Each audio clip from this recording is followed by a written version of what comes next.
J'ai reçu lettre d'amour, venu d'un pays merveilleux. Son expéditeur, c'est Jésus-Christ.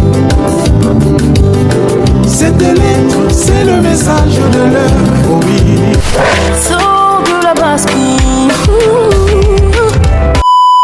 Bonjour, bonsoir l'épouse de Christ de partout dans le monde entier. Que le Seigneur vous bénisse. Bienvenue encore une fois dans votre chaîne Man Caché, les refuges de l'épouse. Dans cette émission, dès ces moments où les frères et sœurs nous parleront des quand, des comment et où et pourquoi seulement eux ont été choisis pour croire en ces messages du temps de la fin. Eh bien, aujourd'hui, j'invite pour vous le pasteur Joël de Johannesburg qui nous parlera de comment, quand et où est-ce qu'il a cru au message du temps de la fin et pourquoi Dieu n'a choisi que lui. Que le Seigneur vous bénisse. Suivez. Bonjour, pasteur Joël. Bonjour, sœur Salima. Bienvenue sur ce plateau de ces moments et que le Seigneur vous bénisse richement. Amen, tu bénisses aussi, ma sœur. Amen. Eh bien, aujourd'hui, pasteur, nous vous invitons avec toute joie. Merci d'abord d'avoir accepté notre invitation. Vraiment, nous sommes très heureuses de vous avoir sur ce plateau. Aujourd'hui, dans cette émission, pasteur, nous voulons que vous puissiez nous parler de comment vous avez cru au message du temps de la fin. C'était où? C'était quand? C'était comment? Et peut-être que dans votre famille, vous n'êtes pas le seul. Et vous avez des amis qui ne sont pas dans ces messages du temps de la fin, mais Dieu n'a sélectionné que vous. Pourquoi seulement vous? Vous avez la parole, pasteur. Merci beaucoup, ma sœur. Je te remercie aussi pour m'avoir invité dans votre chaîne. C'est la première fois de la connaître. Je ne savais pas. C'était au travers du pasteur Olivier qui m'a parlé de vous. En fait, comme tu viens de le dire, je me présente d'abord devant le frère. Et ceux qui ne me connaissent pas, je suis pasteur Joël Mukundi de Robots Tabernacle à Johannesburg. Je suis venu ici il y a longtemps, depuis 1999. Donc c'est très longtemps que je suis en Afrique du Sud. Ouais. J'ai reçu le message trop jeune. Dans notre famille, j'étais le seul en ce temps-là. Mon père et ma mère étaient catholiques. Ils voulaient que je devienne, comme vous le savez chez nous, un prêtre catholique. On nous dit abbé. Parce qu'être un prêtre dans une famille, alors pour eux c'est de l'honneur. On comprend ça. C'est maintenant qu'on vient de comprendre que c'était la mort. Pour eux, ils pensaient que c'était la vie, alors que c'est la mort. On allait vers l'enfer sans le savoir. Mes parents vivaient au Kassai, c'est là chez nous, dans une province. J'étais même prêt, ou pas j'étais prêt, mais j'avais me présenté les examens de petits séminaires, comme on appelle, pour que je puisse aller au séminaire. Mais subitement, mon grand frère aîné me rappellera chez lui, lui était à Lubumbashi, pour que je puisse aller étudier. Et c'est là que, en restant chez lui, il avait un ami. Son ami était du message. Maintenant, son ami venait le visiter. Et en le visitant, il a maintenant commencé à me parler de la parole. Moi, j'étais très fervent à l'église catholique. J'allais pour moi à la messe simplement. Là, c'était en quelle année, pasteur? C'était vers les années 1986-87. Et vers 88, il m'a invité. En m'invitant, j'ai commencé à aller à l'église. Et subitement, dans une réunion de mercredi soir, j'ai senti qu'il y avait une certaine puissance qui m'avait saisi. Je n'étais même pas encore baptisé. Qui m'avait saisi. J'ai commencé à crier, à pleurer. Après ça, bon, j'avais senti comme une lumière qui m'entourait là. Et après ça, j'ai alors décidé de me faire baptiser. Quand je me suis fait baptiser... Là où vous êtes fait baptiser, c'était maintenant quelle année? En 1988. Toujours dans la même année? Oui. Disons, c'était facile pour vous de croire au message du temps de la fin? Bon, pas trop facile. Je ne connaissais même pas qui est Branham. Ok. Ouais. Même celui qui m'a amené le message, Oui. il ne m'a pas parlé de Branham. Ok. Il m'a parlé de la Bible. Ok. Il a commencé à me parler de la Bible, du baptême, de ceci. Et il m'a invité.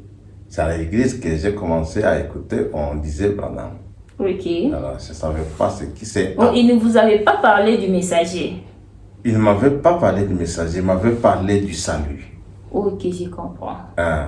Et il m'a invité à l'église. Oui, mais c'était par peur, peut-être vous pouvez refuser si vous pouvez écouter les prophètes ou bien. Peut-être, hein, je ne savais pas. Bon, vous savez, c'est la manière que Dieu l'avait conduit. Et je trouve que c'est la bonne manière. Ok. Pourquoi? Parce que Frère Branham dit que quand on va pécher, on ne doit pas montrer aux passants la maison. Ok. Mais on montre aux passants la part. Alors que la maison est à l'intérieur. Alors quand le poisson vient manger la part, alors il est saisi par la maison. Yeah. Ah, c'est comme ça, c'est ça d'ailleurs la bonne manière. Même il dit que quand vous allez chez un mécanicien Oui. pour lui parler de Jésus, Oui. commencez avec lui, avec la mécanique, Ok. avec son travail. Vraiment. Hein? Tu lui parles un peu de son travail, Oui. de ses difficultés, et maintenant tu introduis la parole. La parole. Vous voyez? Exactement. Alors peut-être que s'il avait introduit Branham, je n'allais pas peut-être accepter. Mais mon grand frère lui, le connaissait parce que c'était son ami. Mais il ne m'avait jamais dit. Ok. Ah, mais seulement quand j'ai pris le baptême, Oui. ils ont commencé maintenant comme si à me taquiner, des choses comme ça. Yeah. C'est comme ça que moi j'écris le message. Et je suis devenu très fervent quand j'ai pris le baptême. Et j'ai commencé aussi maintenant à lire moi-même et à faire des expériences avec Dieu. Et ça m'avait vraiment un peu positionné. Ok. Yeah. Et lorsque vous êtes entré, maintenant vous avez vu qu'il y avait un prophète, vous ne lui avez pas posé la question pourquoi dès le départ vous ne m'avez pas parlé du prophète? Bon, je n'avais pas posé cette question-là parce que qu'est-ce qui est arrivé? Lui-même n'a pas traîné. Ok. Dès que j'ai commencé à aller à l'église, j'ai pris le baptême,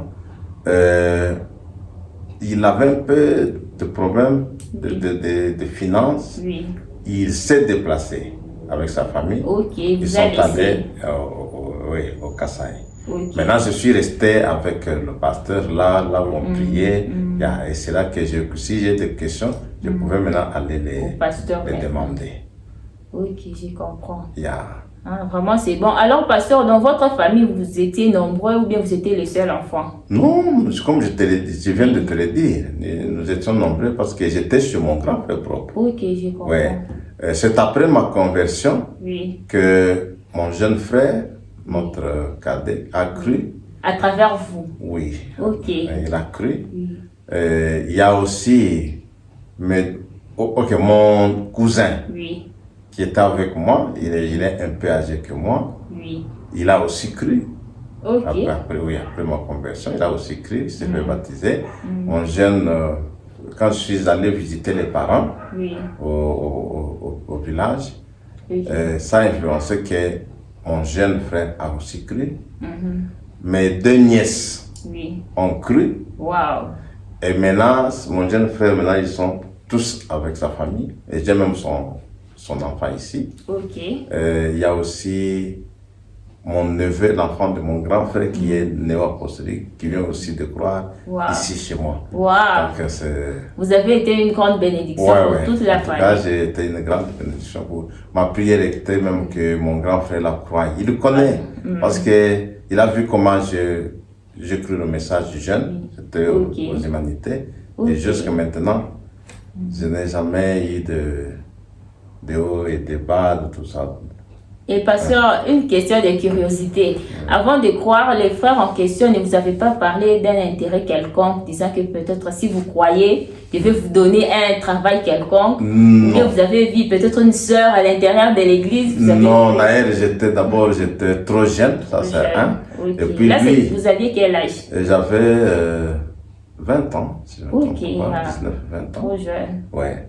Il n'avait aucun intérêt. Moi, je les respectais comme ami de mon grand-père. Ok.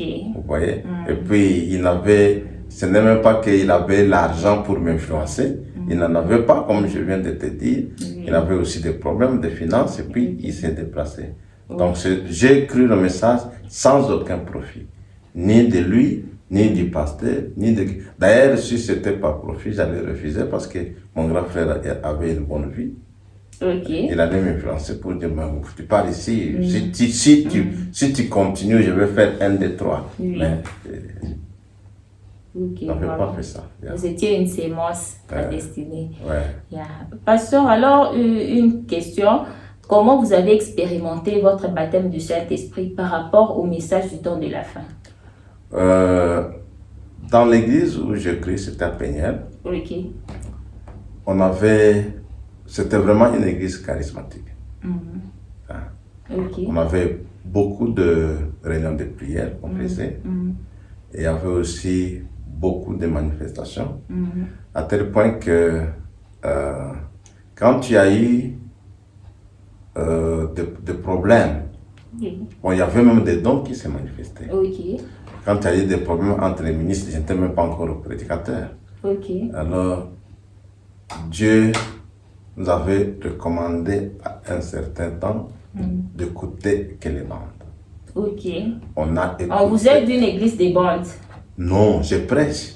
Okay. Non, même là où j'ai cru, on prêche jusqu'à maintenant. Ok, mais c'est à ce moment-là que Dieu vous avait recommandé. On nous a demandé d'écouter d'abord parce qu'il y avait des confusions entre les ministres. Okay. On a commencé à écouter vraiment les bandes, on a écouté, c'est ça a mené aussi un réveil et jusqu'à ce qu'on a maintenant placé, parce qu'il y avait un problème d'ordre. Ok. Maintenant, quand on a placé l'ordre, et l'église a continué. Ok. Donc, c'est comme ça. Oui, je comprends. C'est pendant cette période-là de réveil que j'ai expérimenté le baptême du Saint-Esprit. Ok. Oui. Parce que vous étiez vraiment dans la présence de Dieu, vous priez, on priait beaucoup, on faisait beaucoup de prières, même des veillées de prières. Wow. Oui, sérieusement, on faisait ça. Et j'ai eu mon premier témoignage. Mon père venait de décéder au pays, plutôt au village, au Kassai.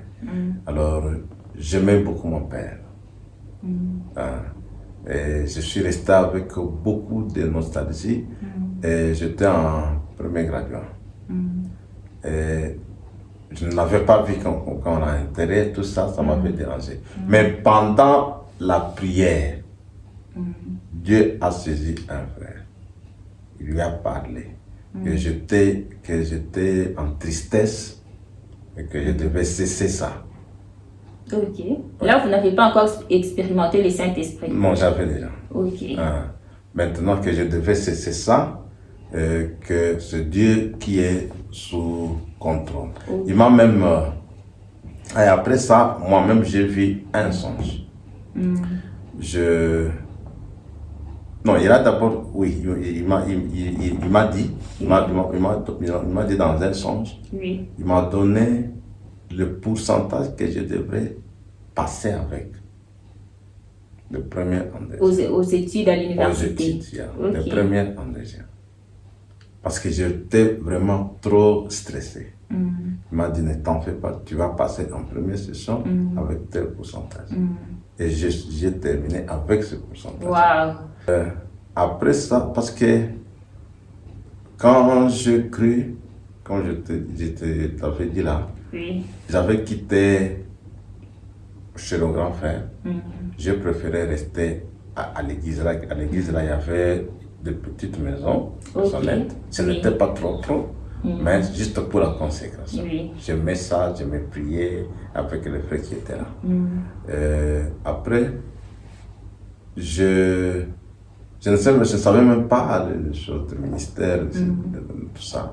Et j'ai vu maintenant, c'est comme si je marchais, et puis je vois quelqu'un qui vient devant moi en voiture, il s'arrête, il commence à me parler. Dans la vision? Non, en songe. Ok. Alors il me dit, tu te fais trop de soucis. Encore et puis ça. La vie, parce que j'aimais faire la médecine. Ok. Mais vous ne l'avez pas fait. Je n'avais pas fait en ce temps-là. Dans notre pays, il y avait des histoires de quotas provinciaux. Il faut que telle province, surtout dans les facultés comme médecine, droit. Oui, ces facultés-là, il y avait beaucoup de problèmes politiques. Ok. Alors, mon nom n'était pas sorti. Je suis sorti en sciences sociales. Maintenant, il me dit, tu te fais trop de soucis. La vie n'est pas seulement dans les études. Ok. Fais ce que tu vas faire et Dieu sera avec toi. Et je me suis réveillé. Ok. Et c'est ainsi que quand j'ai terminé, avant que je termine, j'ai commencé déjà à sentir l'appel. Et ça marchait comme ça. Ok, vraiment, gloire à Dieu.